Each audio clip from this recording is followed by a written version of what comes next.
बिस्मिल्लाहिर्रहमानिर्रहीम। आज हम लैंड रेवेन्यू एक्ट के बारे में कुछ गुफ्तगू करेंगे।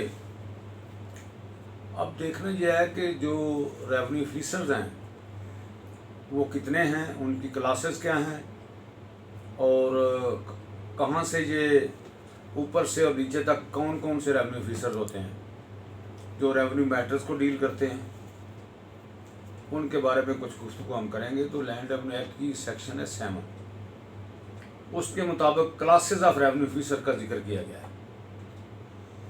तो अगर नीचे से देखें तो सबसे छोटा revenue officer assistant collector grade 2 होता है, जिसको अमूमन नायब तहसीलदार कहते हैं। उसके ऊपर जो कैटेगरी है वो असिस्टेंट कलेक्टर ग्रेड 1 होता है, उसको तहसीलदार कहते हैं।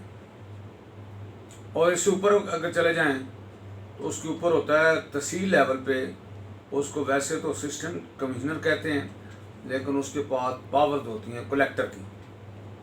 वो तहसील का कलेक्टर होता है, तहसील के मामलात को डील करता है।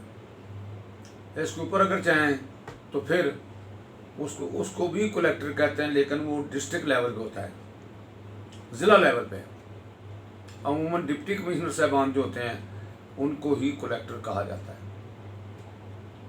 लेकिन आजकल डिप्टी कमिश्नर के साथ एक और ऑफिसर लगाया जाता है, जिसको एडिशनल कलेक्टर कह लें, या उसको आजकल deputy commissioner, additional deputy commissioner revenue कहते हैं। वो on behalf of the deputy commissioner काम करता है। इसके ऊपर डिवीजन लेवल आ जाता है, उसका जो सरबराह होता है रेवेन्यू मैटर्स का भी और अदरवाइज भी, उसको कमिश्नर कहते हैं। Commissioner divisional commissioner. उसके साथ रेवेन्यू मैटर्स को डील करने के लिए जो उसकी पावर्स इस्तेमाल करता है शख्स, उसको एडिशनल कमिश्नर रेवेन्यू कहते हैं।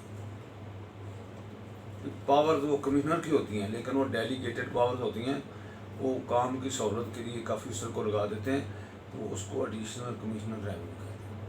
वो डिवीजन लेवल पे जो मामलात होते हैं रेवेन्यू को, उनको डील करता है। और जो आखिरी जो लास्ट पे जो रेवेन्यू मैटर्स को डील करता है इदारा या रेवेन्यू ऑफिसर्स उनको कहते हैं, वो है बोर्ड ऑफ रेवेन्यू।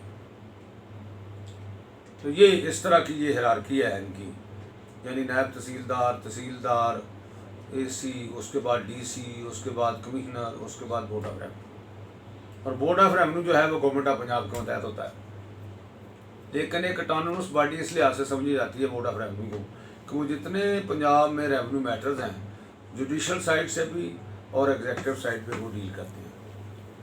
तो ये थोड़ा सा तरतीब है हमारे पंजाब में।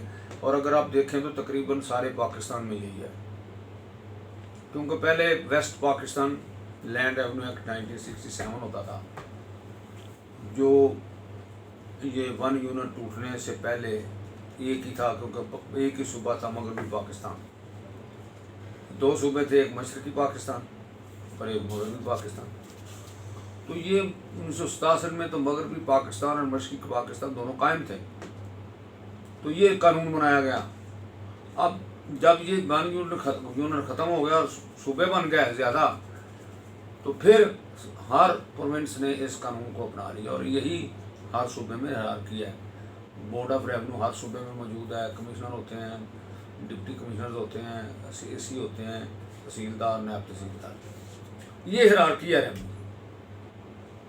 अब होता क्या है कि अगर कोई फैसला असिस्टेंट कलेक्टर ग्रेड 2 करता है या ग्रेड 1 करता है, तो उसकी अपील कहाँ जाती है?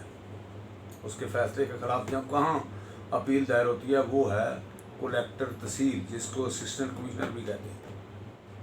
वो तहसील में अपील हो जाएगी, मासवे एक अपील के।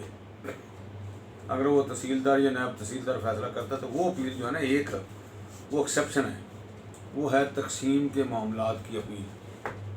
जो 135 सेक्शन के तहत तकसीम होती है ना एग्रीकल्चर लैंड की, उसकी जो अपील होती है वो तकसीम के मैटर्स में सिर्फ और सिर्फ डिस्ट्रिक्ट कलेक्टर के पास होती है, यानी डिप्टी कमिश्नर के पास या ADCR के पास।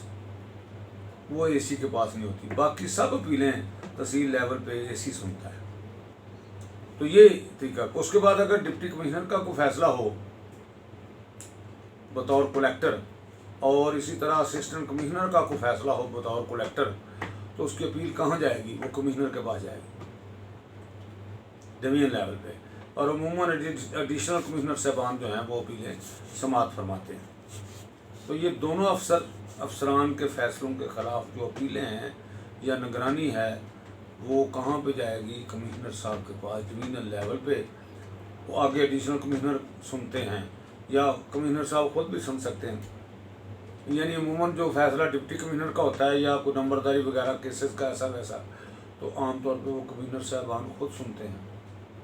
बाकी अमूमी केसेस जो हैं आम, वो एडिशनल कमिश्नर रेवेन्यू सुनते हैं डिवीजन लेवल पे। उसके बाद अगर कोई कमिश्नर साहब का या एडिशनल कमिश्नर के फैसला जिस पे कोई पार्टी एग्री नहीं है, मोतमे नहीं है, उसकी अपील या निगरानी कहाँ जाती है? वो बोर्ड ऑफ रेवेन्यू के पास। बोर्ड ऑफ रेवेन्यू में तकरीबन 7-8 मेंबरान होते हैं, उनमें से एक सीनियर मेंबर होते हैं और वही डिस्ट्रीब्यूशन ऑफ वर्क करते हैं।